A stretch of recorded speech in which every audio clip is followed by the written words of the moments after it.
de Jesus today would have fedi kheti isaga jalqaba mute rakasi Eyye fedhii koodha. sa Christos karaa jireenya isa kophaa akka ta'e beektee karaa deemtetti gaabbiteetta. Eyye. Hayya harka kee birootti akkanumatti harka kee mirgaa ol kaafadhu ni kadhanna. Isaan an jedhu na jalaa jee. Ati kaleessaas waaqa kiyya. Ati kaleessas waaqa kiyya. Gooftaaf fayyisaan siidha. Gooftaan fayyisaa sirriidha. Gooftaa fi fayyisaan siidha. Gooftaa fi fayyisaan siidha. Ayyoon si ganellee. Ani yoon si ganellee. Ati amanamaa fi kan of hin ganne waan taateef. Ati amanamaa fi kan of hin ganne waan taateef. Akka nan gatiin an nan amana. Akka ati nan gatiin ani nan amana. Yeroon an duuba deebi'es. Yeroon ani dudduubatti deebi'es. Yeroon an irraa kaadhes. Yeroo ani irraa kaadhes. Kan na eegessiidha. Kan na eegetu siidha. Ani afaan du'aa seenullee. Ani afaan du'aa keessa seenullee. An karaa seexaanaatitti galullee.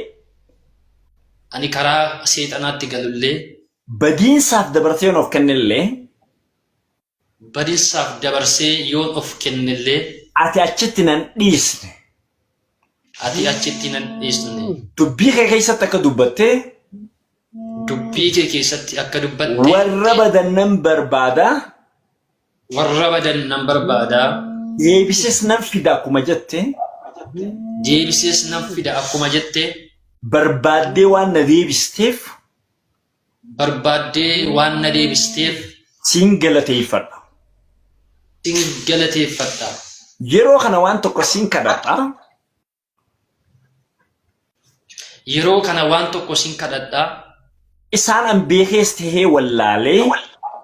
Isaan beekees ta'ee wallaalee. Irraa kaadhe cubbuu koo. Irraa kaadhe cubbuu koo. Naaf dhiisi. Naaf dhiisi. Hafuura qulqulluu isa gara jireenyaatti nama deebisuun. Hafuura qulqulluu isa gara jireenyaatti nama deebisuun. Akkuma na waamte. Akkuma na waamte. Arraas hafuura kanaan na chaappeessi. Har'as hafuura kanaan na chaappessi. Humna naaf kenni. Humna naaf kenni. Ayyaana naaf kenni. Ayyaana naaf kenni. Dhaloota nan dogongorse. Dhaloota ani dogoggorse. Namoota an mufachiise. Namoota ani mufachiise. Karaa hafuura keetii. Karaa hafuura keetiin. Garaa dhiifamaatii fi. Garaa dhiifamaatii fi. Garaa deebi'uutiin. Garaa kara keetti deebi'uutiin. Isaan gargaari. Isaan gargaari. Yeroo kanaa kaasee. Yeroo kanaa kaasee. Barabaraan. Barabaraan. Mana kee keessatti jabaadheetiin jiraadha. Mana kee keessatti jabaadheetiin jiraadha. Ani siif hojjetaadha.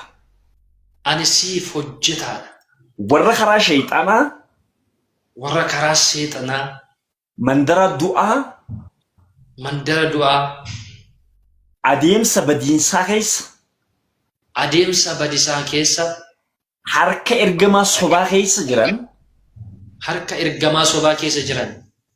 Gara keetti deebisuudhaaf. Gara keetti deebisuudhaaf. Loltuu keessa amanamaa ta'ee. Loltuu keessa amanamaa ta'ee. Siifan ergama. Siifan ergama. Yeroo kanaa kaasee. Yeroo kanaa kaasee. Ati qofti maayii natti bayi. Ati qofti maayii natti bayi. Ani harka koo si kennadheera. Ani harka koo sitti kennadheera. Ati gooftaa waan argamuuf hin argamne hundumaa. Ati gooftaa waan argamuuf waan hin argamne hundumaa. Uumaa waan ijaan argamu hundumaas. Uumaa waan ijaan argamu hundumaas. Jiraachisaa uumama hundaatis. Jiraachisaa uumama hundumaatis.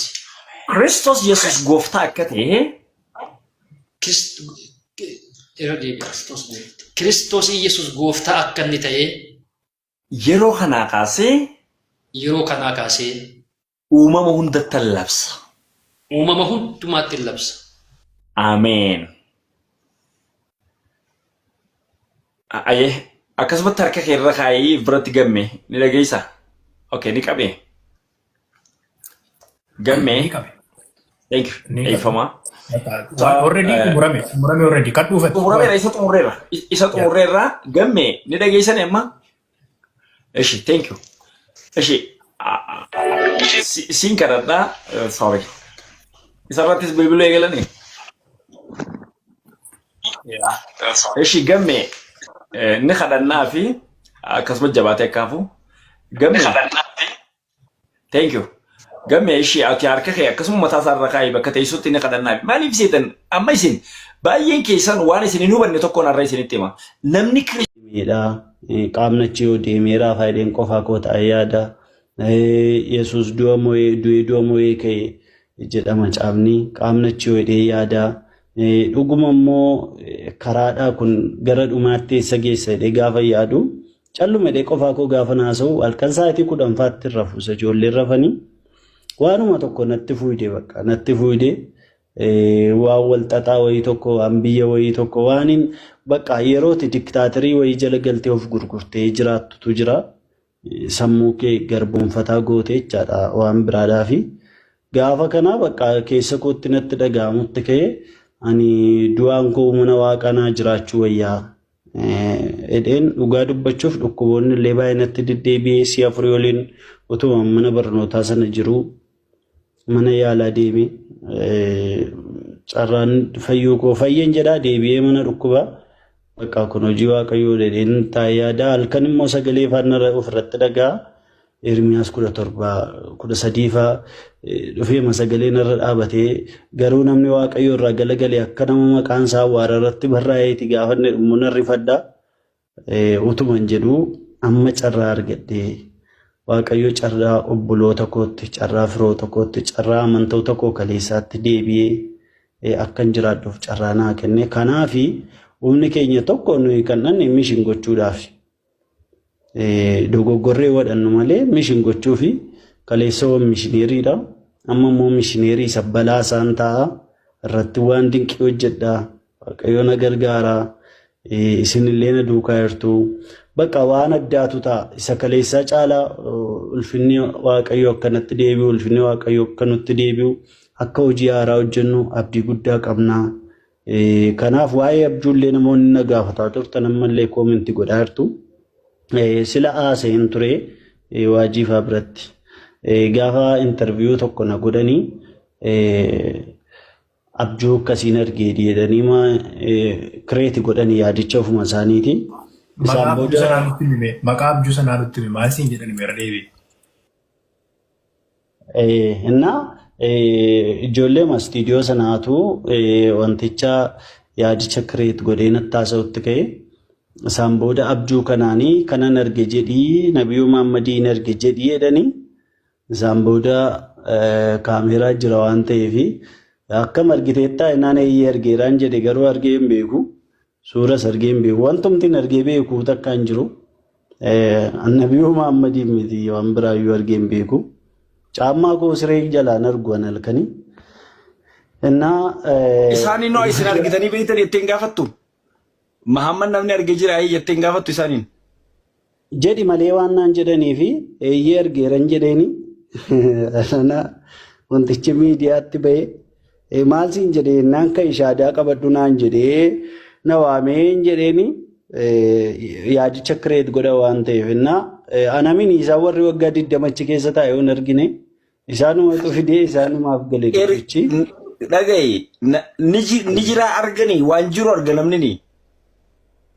Yani yani kiraamini naman jiru yoo halkaniin argu maaliif dukkana waan ta'eef hin argu inni immoo du'eera nama du'e mini nama jiru hin argu caammaa koo galgalan argu siree jala soo kanaafiyyu inuma hin argine isaan iyyuu waggaa meeqa achi ta'anii hin argine waan ta'eef hin argine. Ani waggaa 25 bira qabee yoo min argee ati dheeyitee kaleessa dheeyitee argita waggaa 25 bira qabee hanga wajjin qabee takkaan argine Wagati tamshan amantii san keessa teenyee qaamaan dhalanne ittuma guddanne. Ati immoo guyyaa shanii dhayitee ka argitu dhuguma kun akkuma ati jettee iskiriiptiidha wantichi jabaadhu gooftaan bagee iskiriiptii kanaas saaxilee waa jeesaa ammaa qabaddooti.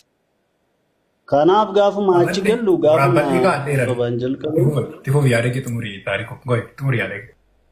Gaafuma wantoota biraan jalqabanii bakka wanticha gaafa ilaalaa deemu hundumti isaa keezii biraa ta'aa dhufe isaan booda barnoota barattaa gara iddoo biraa deemtadhanii sadarkaa iddoo biraatti amma deemutti waa baay'ee gochaa turanii ani garuu keessi koona boqochuu waan hin dandeenyeef ammallee utuun barnoota reeruun keessaa badee dhufe gara kana deebi'ee waaqayyo na gargaareera mana isaatti na deeffateera.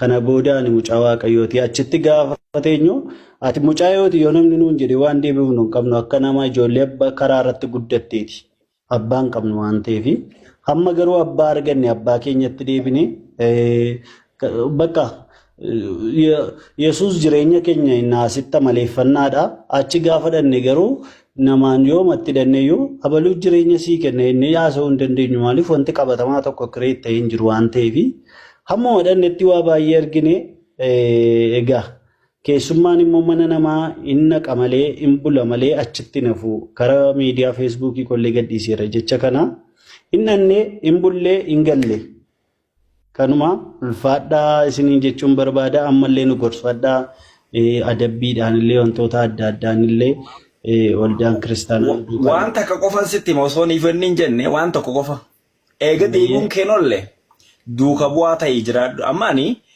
amantii keessatti hojii lamaan nu barbaachisa jeetii namana tokko warra bakkeedhaatti lallabnee yaamna warra keessaa immoo duuka bu'aa goona warri gubbaa kana jirtanis warri jala kana jirtanis hadaraa waaniin isinii dhaammadhu duuka bu'umatti xiyyeeffadhaa gaafa Kiristoos duukaa buutan duuka bu'aan ni hafa nama biratti laa waan lamaa jira amanaan waa hordofaadha waan tokko just namni tokko guu biliivarii ta'u waan tokko hordofa shayxaanni nu akka waaqni jiru ni beeka ni amanaasii jaamiti ree Yaaqoob so shayxaanni nu ni amanuu miti kiristaanummaan amanuu ida'u duuka bu'aa ta'uudha so taariku atis eega deebitee jireenya duuka bu'ummaa xiyyeeffadhu hundi keessan warri asirra jirtanis warri jala jirtanis tajaajilaas ta'a keessumaa tajaajiltoonni asirra jirtan dhaloota duuka bu'aa godhuu irratti fuula keessan deeffadha nuyi Iyesuus akka jee dhaqaa Hogguu dhaqxu maal goota wangeela lallabda maqaa abbaa ilmaa hafuura qulqulluu cuuphaa